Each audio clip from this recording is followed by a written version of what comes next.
of railways run in India? Or what about post and telegraph? या फिर private और ये पब्लिक कंपनी का झोल क्या है, and what is a MNC? ये सब टर्म्स एंड कंडीशंस तुमने बहुत बार न्यूज़पेपर्स में या इंटरनेट पे या जनरली वैसे ही सुन ली होंगी, बट तुम्हें ये नहीं पता कि इनकी डिटेलिंग क्या है। तो चलो आज की इस वीडियो से let's begin deep diving on understanding that what is a private, a public and a global enterprise. Welcome everyone, आप लोग देख रहे हैं eco world digital classes and this is business studies series for standard 11th। Okay, आज we are starting with chapter number 3 जिसमें detailing है कि private और पब्लिक कंपनी कितने टाइप्स की होती हैं, ग्लोबल एंटरप्राइजेस क्या होते हैं, जॉइंट वेंचर्स क्या होते हैं। तो चलो मजा आने वाला है, साथ साथ एग्जांपल्स भी लेते रहेंगे तो ताकि रिलेशन भी आप आसानी से रिलेट कर पाए। ओके, तो चलो शुरुआत करते हैं। सबसे पहले if you look at any economy for that matter, but खासकर इंडियन इकोनॉमी, तीन मोटे सेक्टर हैं या तीन टाइप्स की एंटरप्राइजेस हैं।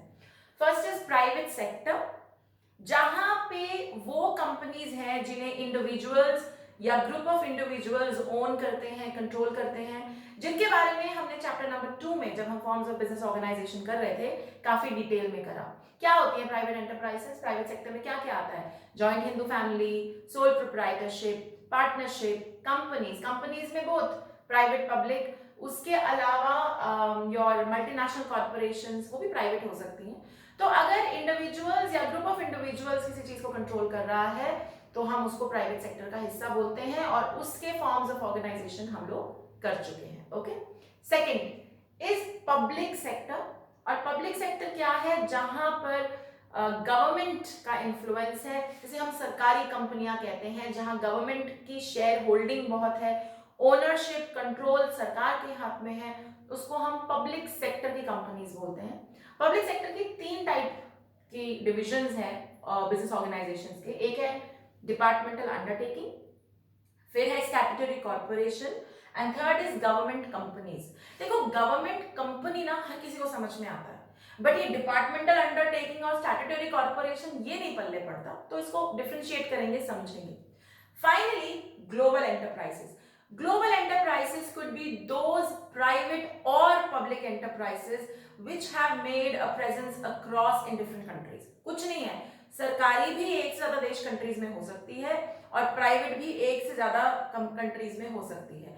तो जैसे ही कोई कंपनी अपनी होम कंट्री के अलावा कहीं और भी अपना ऑफिस या सेटअप क्रिएट करती है, उसे हम मल्टीनेशनल या फिर ग्लोबल एंटरप्राइज कहते हैं। ठीक, यहां तक क्लियर?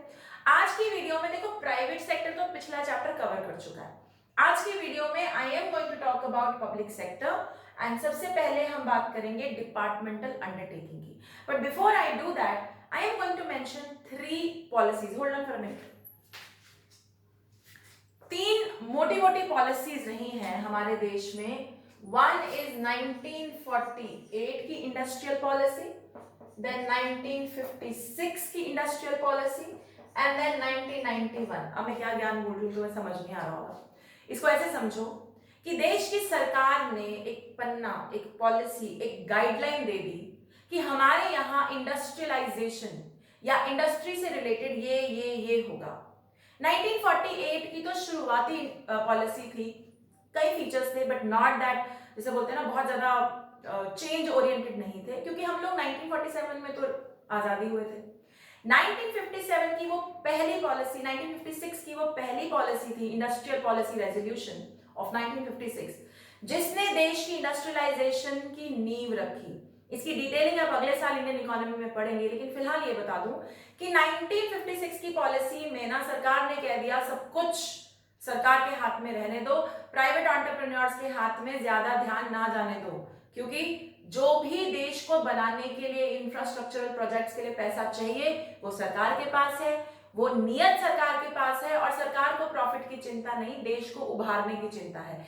इसीलिए 56 की पॉलिसी में the entire industrialisation, the major role, the main role had to be played by public sector, यानी कि सरकार, सरकारी कंपनियां। ओके, फिर आई 1991 की पॉलिसी। भाई 91 की पॉलिसी भी तुम अगले साल पढ़ोगे। ये पॉलिसी ने वो इंडिया बनाया जिसमें तुम, मैं और तुम आज रह रहे हैं। यानी 91 की पॉलिसी ने पिछली सारी पॉलिसीज को नेगेट किया और बिल्कुल रिफॉर्म्ड, बिल्कुल ही नया दौर ले आए, जहां मल्टीनेशनल कंपनीज को आने दिया गया, जहां पर कंपटीशन बढ़ाया गया। पहले कंपटीशन को आने नहीं देते थे। मैं तुम्हें एक बात बताती हूँ, around 1975-74 Coca Cola was literally thrown out of the country, बाहर फेंक दिया था कि भागो यहाँ से, तुम्हारी कोई जरूरत नहीं है, तुम तो गन दो and youngsters will not drink this, okay. ये बात अलग है कि आजकल के youngsters are so such fans about Coca Cola and other cold drinks, I don't understand why, but आज तुम्हें कोई नहीं रोकता।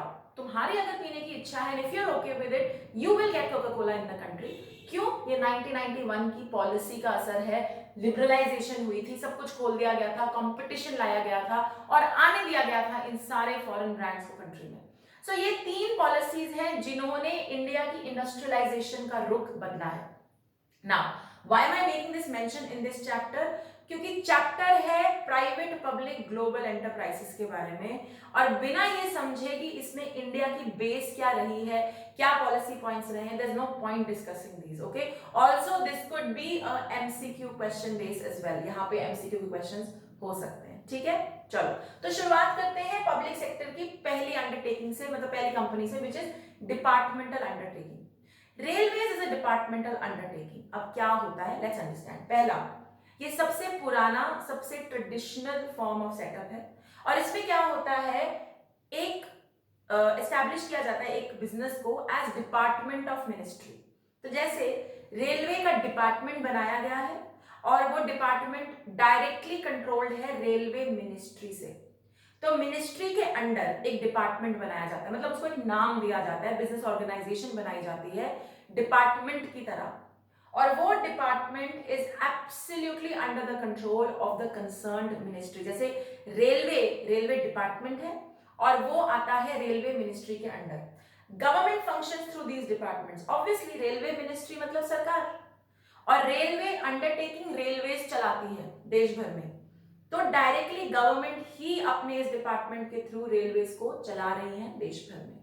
उसके बाद, क्योंकि ये डिपार्टमेंटल अंडरटेकिंग्स हैं, इनकी कोई सेपरेट लीगल एंटिटी नहीं होती, ये मिनिस्ट्री से या सरकार से अलग ऑटोनॉमस नहीं है। ऑटोनॉमस मतलब इंडिपेंडेंट, जिसका कोई माई बाप नहीं है, नहीं, ऐसा नहीं है। डिपार्टमेंटल अंडरटेकिंग है, रेलवे मिनिस्ट्री के अंडर आती है, गवर्नमेंट इसके थ्रू फंक्शन करती है, और इनकी अपनी कोई लीगल एंटिटी नहीं है, यानी इनके अपने नाम पे, रेलवे अंडरटेकिंग के नाम पे कॉन्ट्रैक्ट आगे पीछे नहीं हो सकते। Departmental undertakings could be central government owned और could be state government owned. जैसे रेलवे सेंट्रल गवर्नमेंट की डिपार्टमेंटल अंडरटेकिंग है, स्टेट गवर्नमेंट की भी कई डिपार्टमेंटल अंडर, जैसे वाटर वर्क्स पीडब्ल्यूडी जो होती है वो जनरली स्टेट गवर्नमेंट की डिपार्टमेंटल अंडरटेकिंग होती है। तुम समझ रहे हो ना?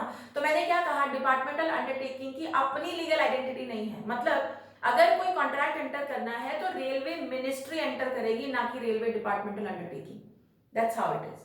एंड फाइनली, मैंने जैसे एग्जांपल दिया, रेलवे इसका एग्जांपल है, पोस्ट एंड टेलीग्राफ है, पीडब्ल्यूडी है, ये सब कुछ इसका एग्जांपल। क्लियर है? तो डिपार्टमेंटल अंडरटेकिंग क्या है? एक काइंड ऑफ बिजनेस ऑर्गेनाइजेशन है जो डिपार्टमेंट की तरह बनती है, जो डायरेक्टली उस मिनिस्ट्री के अंडर होती है, जो मिनिस्ट्री ही कंट्रोल करती है, जिसकी कोई सेपरेट लीगल एंटिटी नहीं होती। ठीक? ऑलराइट, नाउ थोड़े से क्विकली इसके फीचर्स पढ़ते हैं। इसके फीचर्स क्या हैं? पहले, भाई डिपार्टमेंट आता है मिनिस्ट्री के अंडर, तो पैसा कौन देगा? मिनिस्ट्री। फंड्स कहां से आते हैं? सरकार के। और इनफैक्ट रेलवे के केस में तो ये एनुअली खर्चा होता है, हर केस में होता है, बट अभी तक, पिछले 1 साल पहले तक तो, 2 साल पहले तक तो रेलवे का एक अलग बजट ही प्रेजेंट होता था। पहली बार इंडियन हिस्ट्री में रेलवे का बजट हटाया गया है, बट पहले रेलवे इतनी इंपॉर्टेंट चीज है हमारे देश के लिए कि एक अलग बजट ही उसके लिए बनाते थे, यानी पूरी प्लानिंग करते थे, इतना खर्चा करेंगे, इतना रेवेन्यू होगा, ऑल ऑफ दैट। तो फंड्स जो है इसके सरकार से आते हैं। सेकेंड, ऑब्वियसली क्योंकि सरकार के अंडर है, मिनिस्ट्री के अंडर, तो अकाउंटिंग भी होगी और ऑडिटिंग भी। अकाउंटिंग तो तुम्हें पता ही है क्या होता है, खर्चा देखना अपना कहाँ कहाँ हो रहा है, पैसा कहाँ से आ रहा है, खर्चा कहाँ हो रहा है। ऑडिटिंग, चेक करवाना कि कोई घपला तो नहीं है, सारे वाउचर्स चेक करवाना, टू गेट एवरीथिंग चेक्ड कि कहीं कोई प्रॉब्लम तो नहीं है, दैट इज ऑडिटिंग। फिर जो इनके एम्प्लॉइज होते हैं, जो भी इन डिपार्टमेंटल अंडरटेकिंग्स के एम्प्लॉइज हैं, वो सरकारी एम्प्लॉइज हैं, सरकारी कर्मचारी हैं। उनकी रिक्रूटमेंट में, उनकी सैलरी में, उनकी एग्जिट में वही टर्म्स एंड कंडीशंस यूज होंगी जो किसी भी सरकारी कर्मचारी के केस में होती है। जनरली डिपार्टमेंटल अंडरटेकिंग्स को हेड करते हैं आईएएस ऑफिसर्स। मतलब IAS officers after a while जब वो थोड़े रैंक्स में हाई हो जाते हैं तो वो किसी ना किसी डिपार्टमेंटल अंडरटेकिंग को हेड करते हैं। तो यानी डिपार्टमेंटल अंडरटेकिंग्स के जो एम्प्लॉइज हैं वो सरकारी कर्मचारी हैं। Finally, direct control of the ministry. They are accountable for everything to the ministry, accountable to the minister concerned. Railway की अंडरटेकिंग रेलवे मिनिस्टर को डायरेक्टली रिपोर्ट करती है। इसीलिए 2 साल पहले जब एक रेलवे एक्सीडेंट हुआ था तो जो हमारे उस समय के रेलवे मिनिस्टर थे सुरेश प्रभु, उन्होंने अपना रेजिग्नेशन फर्निश किया और कहा कि I take the responsibility for this entire episode. क्यों? क्योंकि वो डिपार्टमेंट उन मिनिस्टर के अंडर है, तो जहां अकाउंटेबिलिटी आती है वहां जिम्मेवारी भी बनती है। So he step down as the railway minister. That's the logic here. They are under direct control of the ministry और हर चीज के लिए जवाबदेही है डायरेक्टली मिनिस्टर को। क्लियर है? समझ में आ गया? तो आज की वीडियो में हमने क्या समझा? पब्लिक सेक्टर गवर्नमेंट से रिलेटेड होता है जहां गवर्नमेंट का ओनरशिप कंट्रोल है। और आज पहली टाइप ऑफ बिजनेस ऑर्गेनाइजेशन की पब्लिक सेक्टर में विच इज डिपार्टमेंटल अंडरटेकिंग, यानी एक डिपार्टमेंट जो मिनिस्ट्री के अंडर बनाया जाता है और जिसका डायरेक्ट कंट्रोल है मिनिस्टर या सरकार के हाथ में। I hope you are clear with this. अगली वीडियो में we will discuss the merits and demerits of departmental undertaking and we'll move on to do what is statutory corporation. If you are seeing me on YouTube, don't forget to like, share, subscribe and comment. Till then, bye bye, take care.